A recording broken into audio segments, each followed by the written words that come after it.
Hi, how you doing? This is Coach Prieto again.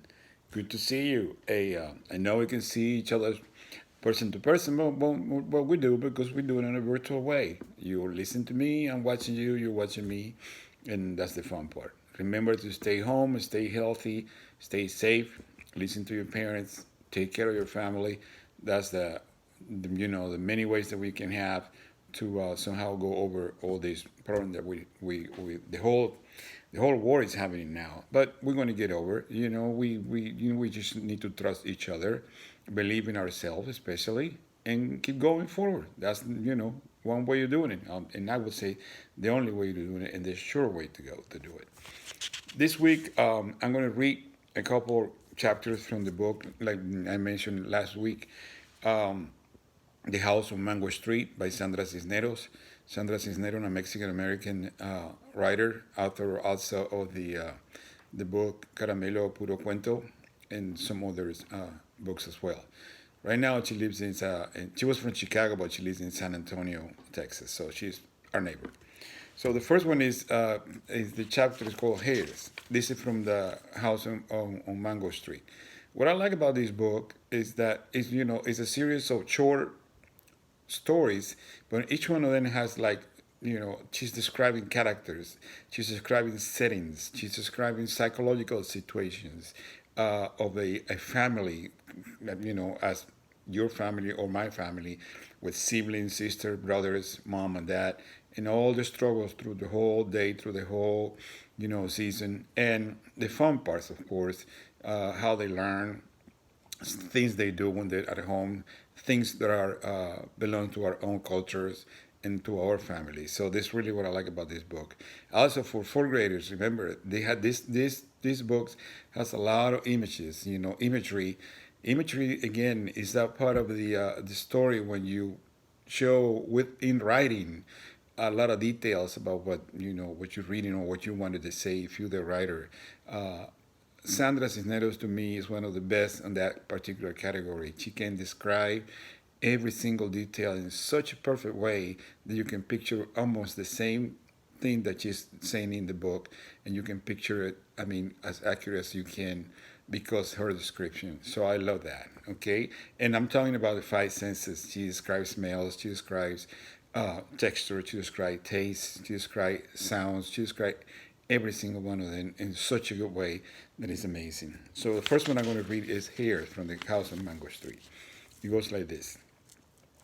Everybody in our family has different hair. My papa's hair is like a broom, all up in the air. And me, my hair is lazy. It never obeys barrettes or bands. Carlos' hair is thick and straight. He doesn't need to comb it. Nenny's hair is slippery, slides out of your hand. And Kiki, who is the youngest, has hair like fur. See how she described everybody's hair, and you can almost picture every one of them. But my mother's hair is like little rosettes, like little candy circles, all curly and pretty, because she painted in the pinkers all day. Sweet to put your nose into when she's holding you, and you feel safe. It's the warm smell of bread before you bake it. It's the smell when she makes room for you on her side of the bed, is still warm with her skin. And you sleep near her. The rain outside falling and Papa snoring. The snoring, the rain, and Mama's hair that smells like bread. See how she described all those smells, sounds, touches, feelings, everything in such a short story. And look how much she can describe and how much she can take you to that particular place, or to understand what those particular characters are doing, and for you to know and for you to understand it better.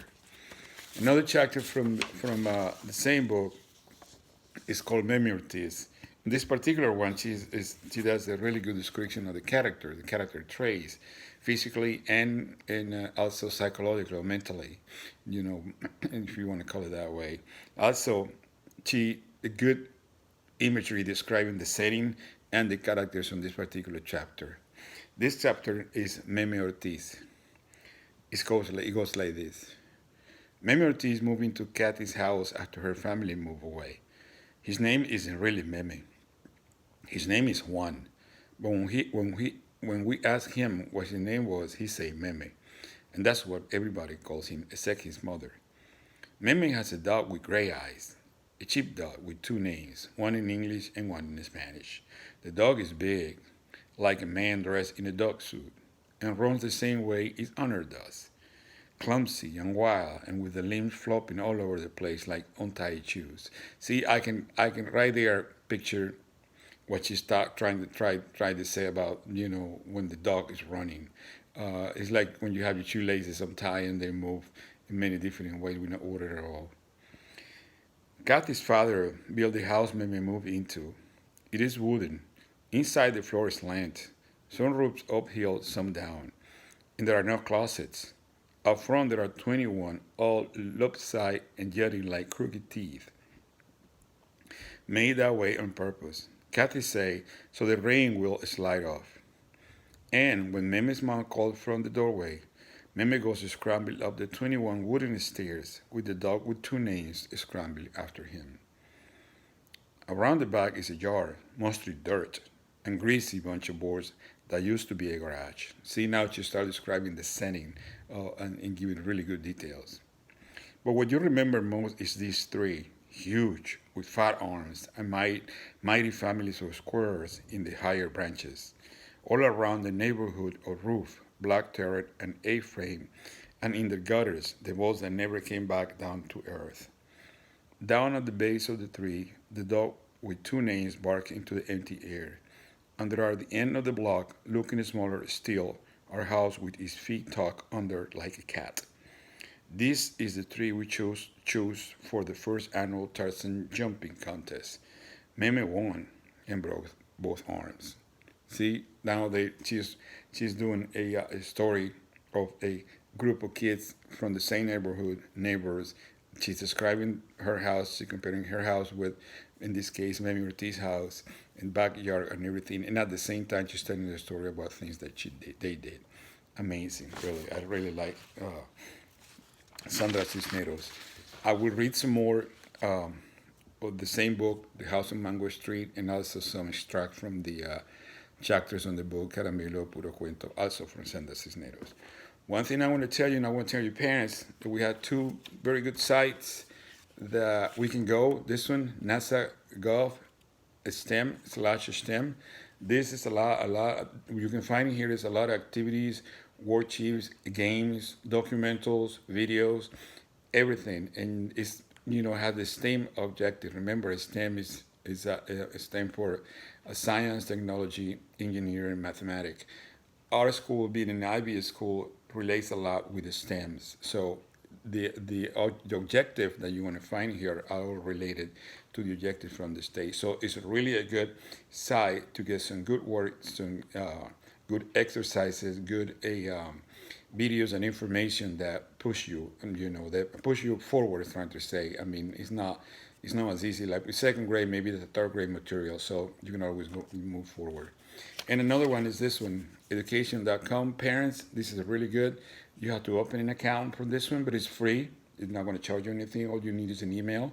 But what I like about this one is you can pick grade levels, subject by grade level, by grade levels, and also you can pick packages, the complete packages to maybe 5 days, and then you have activities for 5 days, and those activities include not only, for example, math or only writing. No, includes everything: math, writing, science, reading, etc. You can also find only from for one subject. That's your wish. So education.com, and again nasa.gov/STEM. Use them both. Use your time wisely. All you got to do is go on one of these. Like I always say, you need to read for 30 to 40 minutes every day, and you have the rest of the time to do something else. Not only watching TV or playing video games all the time. Go outside, do some exercises outside. You can do, a basic Coach Green already told you. You can do a jumping jacks. You can do a squat, push-ups, or just walk around the block. Remember, keep social distancing. And if you want to go, don't go on your own. Go always with adults, under adult supervision. Okay, and be safe. That's all we need. As much we're being safe in our houses, it would be we have no problem if we get out of this as soon as possible. Okay, and well, I see you next week, or maybe sometime this week I will put another video. I will let you know. In the meantime, keep working hard. Again, take care of yourself, and I miss you guys. Big hug, right? I will see you soon.